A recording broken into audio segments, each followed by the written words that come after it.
Ladies and gentlemen, far from being lambs led to the slaughter, Israel's soldiers have fought back with incredible courage and with heroic sacrifice. And I have another message for the world outside this hall. We are winning! فریاد میزنن مرگ بر اسرائیل.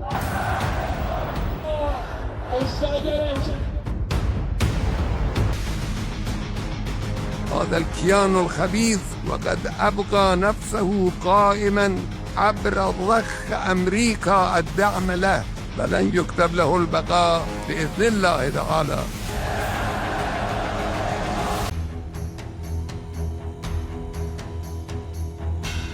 What if I told you there's a country the size of New Jersey, surrounded by enemies on every border, with no oil, no massive army, barely any water, and almost zero natural resources, that somehow became the 8th most powerful nation on Earth? A country that has fought 6 wars in just over 70 years. A country that 5 Arab nations tried to wipe off the map on the very first day of its existence. A country that Iran's leadership has openly vowed to destroy. And yet, India buys its military technology. The United States funds its defense research. Intel paid over $15 billion to acquire one of its startups. And Silicon Valley venture capitalists fly across the world just to invest in its companies. That country is Israel. And today, we're going to break down exactly how a tiny, resource-starved, war-torn nation transformed itself into one of the most technologically dominant and geopolitically powerful countries in the world. Because the story of Israel isn't just history, it's a masterclass in strategy, resilience, and nation-building that every country needs to study. Let's go back to where it all began. May 14, 1948. Israel declares independence. The celebration lasts exactly one day. Because the very next morning, not a week later, not a month later, the very next morning, 5 Arab nations simultaneously launched a full-scale military invasion. Egypt, Syria, Jordan, Iraq, and Lebanon. Thousands of tanks, coordinated airstrikes. The goal was simple: crush Israel before it even had a chance to breathe. The world assumed it would be over in days. Israel had a handful of outdated weapons, a few old planes donated by Stalin, and an army that was barely organized. Against 5 professional military forces, the math seemed simple. Israel was finished. But here's where the story gets extraordinary. Israel didn't just survive. Israel won. And the way they won tells you everything about the Israeli mindset. When their bombs and artillery ran out mid-battle, an Israeli soldier came up with one of the most creative military hacks in modern history. He suggested using seltzer bottles, glass bottles that used to store carbonated soda. When dropped from altitude, these bottles produced a sound almost identical to a falling bomb. So Israeli forces collected seltzer bottles from across the country, loaded them onto crop duster planes, and began dropping them over Arab positions. The psychological effect was devastating. Arab soldiers, already under pressure, heard what sounded like a relentless bombing campaign and began fleeing in panic. Israel also deployed a weapon called the Davidka, a mortar so loud and so strange-sounding that some Arab fighters genuinely believed Israel had developed a nuclear device. When one army panicked, coordination between the 5 nations collapsed, and that coordination failure turned a military disadvantage into an Israeli victory. This wasn't luck. This was psychological warfare executed with precision. And it set the template for how Israel would fight every single conflict after this, not just with force, but with intelligence, strategy, and the ability to turn limited resources into maximum impact. The intelligence part became legendary with an organization the world now knows simply as the Mossad. Consider the story of Eli Cohen, one of the most remarkable spies in human history. Israel sent Cohen to Syria disguised as a wealthy Syrian-born businessman returning from Argentina. He threw lavish parties. He built connections. He charmed Syrian military generals, politicians, and officials. He became so trusted within Syrian leadership circles that the Syrian government was reportedly considering him for the position of deputy defense minister. Think about that. An Israeli spy was about to become the deputy defense minister of an enemy state. But Cohen didn't stop at gathering intelligence. He did something even more brilliant. Under the guise of charity and concern for Syrian soldiers, Cohen convinced Syrian military commanders to plant eucalyptus trees along their fortified positions on the Golan Heights. His logic, presented to the Syrians, was simple. Your soldiers need shade to stay alert and effective. The Syrians agreed. They planted the trees. Those trees became targeting markers for the Israeli Air Force. In the 1967 Six-Day War, Israeli jets used those eucalyptus groves to identify and destroy Syrian military positions with terrifying accuracy. A single spy's work years earlier had literally reshaped the battlefield. And it wasn't just Syria. In that same 1967 war, Israeli intelligence had gathered such precise information about Egyptian military operations that Israeli jets struck Egyptian air bases while Egyptian pilots were still eating breakfast. The entire Egyptian Air Force was neutralized before it could even get off the ground. 6 days. That's how long the war lasted. Israel fought Egypt, Jordan, Syria, and Iraq simultaneously and won so decisively that it captured the Sinai Peninsula, the West Bank, the Gaza Strip, and the Golan Heights. The world was stunned. But this military dominance didn't happen by accident. It was the product of an intelligence infrastructure built on decades of investment, creativity, and a national understanding that when you're small and surrounded, you cannot afford to be surprised. Now here's where most people's understanding of Israel stops. They know about the military, they know about the wars, but what made Israel truly powerful wasn't just its ability to defend itself, it was what it built while defending itself. And that story starts with a water crisis. When Israel was established in 1948, the government had to ration water to just 10 liters per person per day. 10 liters. That's barely enough to drink, let alone grow food to sustain a nation. For a country that needed to feed itself, build an economy, and absorb waves of immigrants all at the same time, this was an existential problem. So Israel solved it. In 1960, an Israeli engineer named Simcha Blas invented drip irrigation, a system that delivers water directly to plant roots, eliminating waste and dramatically increasing agricultural efficiency. His company, Netafim, is now a global powerhouse, generating over $900 million annually, operating in 110 countries. And because of drip irrigation technology, Israel grows world-class crops using 60% less water than conventional farming methods. That's not just a business success story. That's a country turning its biggest vulnerability into a global export.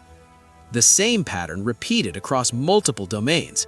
When Israel needed to solve medical diagnostics challenges, Israeli scientists developed the PillCam, a swallowable camera that can photograph the inside of your digestive system. It's now used in hospitals worldwide. When Israel needed to protect its civilians from rocket attacks, it co-developed the Iron Dome with the United States, the most advanced short-range missile defense system ever built, capable of intercepting rockets mid-air with extraordinary precision. And when the global automotive industry needed a brain for self-driving cars, an Israeli company called Mobileye built it.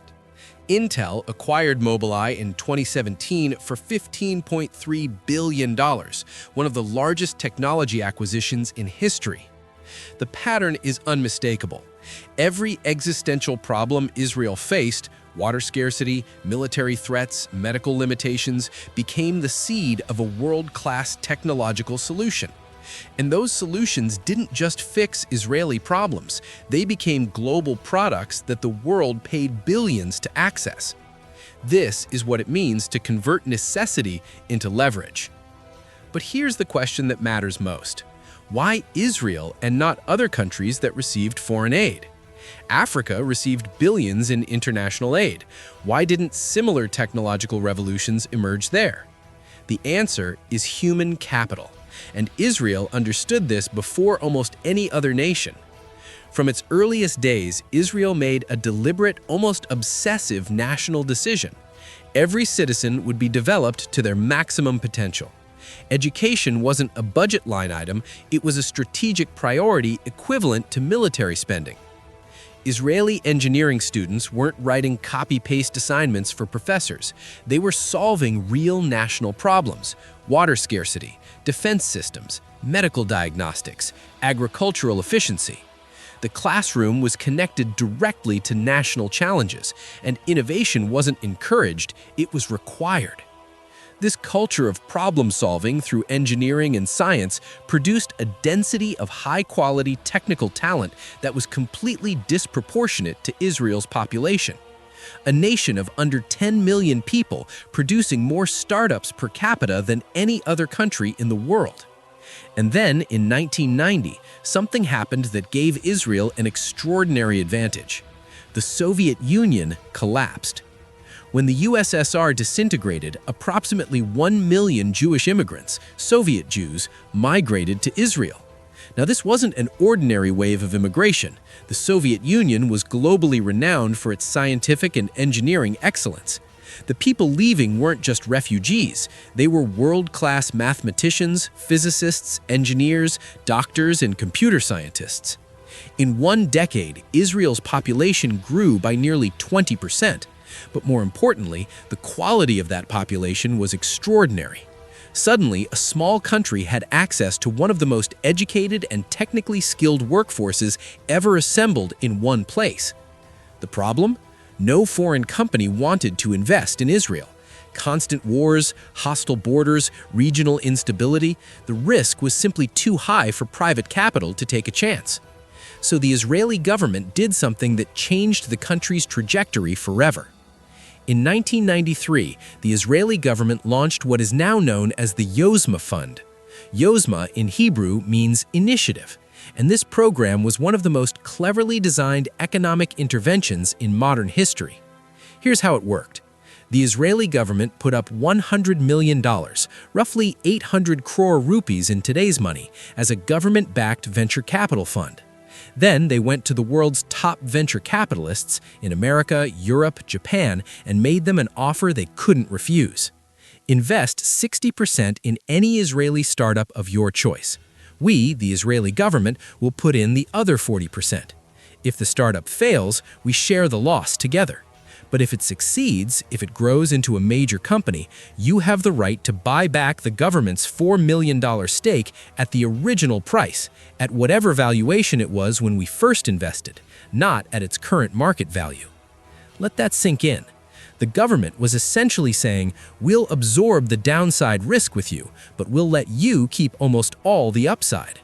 You invest $6 million, we put in $4 million, and if the company becomes worth $1 billion, you buy our stake at our original $4 million price and pocket the rest. This is the equivalent of a government telling foreign investors, go ahead and fund Flipkart and Zomato. We'll share the early risk, and when they go public at massive valuations, you can buy us out at the ground floor price. Take the profit. We just want the jobs, the innovation, and the ecosystem. The response was immediate.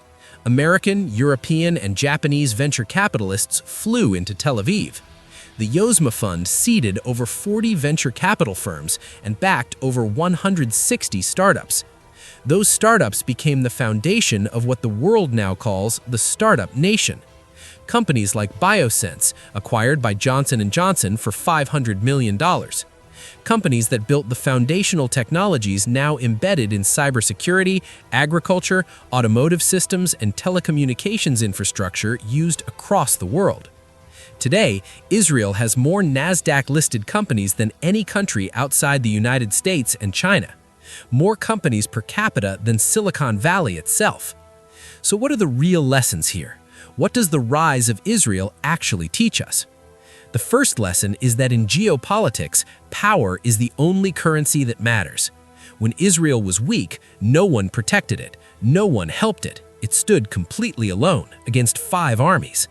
But as Israel became powerful, technologically, militarily, economically, the world's attitude changed. Today, the United States defends Israel. India buys Israeli defense systems. Multinational corporations invest billions in Israeli companies. The world didn't start respecting Israel because Israel made itself too valuable to ignore. The second lesson is that human capital is the only resource that truly compounds. Israel had no oil, no massive labor pool, no geographic advantages. What it had was a national commitment to developing every single citizen to their highest potential. And that investment in education, in research, in problem-solving culture paid returns that no oil reserve could ever match. The third lesson, and perhaps the most important one, is about leverage. Israel didn't just want to survive, it wanted leverage. It wanted to be the country that the world needed, the countries whose technology you couldn't replace, whose defense systems you couldn't replicate, whose agricultural innovations you couldn't do without. That is the real secret behind Israel's power.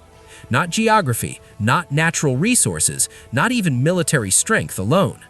Israel built leverage, and leverage in the modern world is the ultimate form of power. The question now is which countries are watching, learning, and doing the same.